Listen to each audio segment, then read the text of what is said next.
Si haguessis nascut en una altra terra, podries ser blanc, podries ser negre, un altre país, fora casa teva, i diries sí en una altra llengua. T'hauries criat d'una altra manera, més bona potser més dolenta. Tindries més sort o potser més pera, tindries amics i jocs d'una altra mena. Duries vestits de sac o de seda, sabates de pell o tosca espardenya, o aniries nu, perdut per la selva.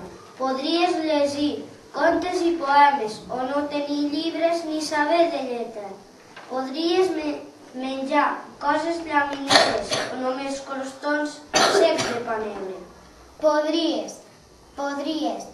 Per tot això pensa que importa tenir les mans ben obertes i ajudar qui ve, fugint de la guerra, del dolor i de la pobresa. Si tu fossis nat a la seva terra, la tristesa d'ell podria ser teva. Joan Raspall.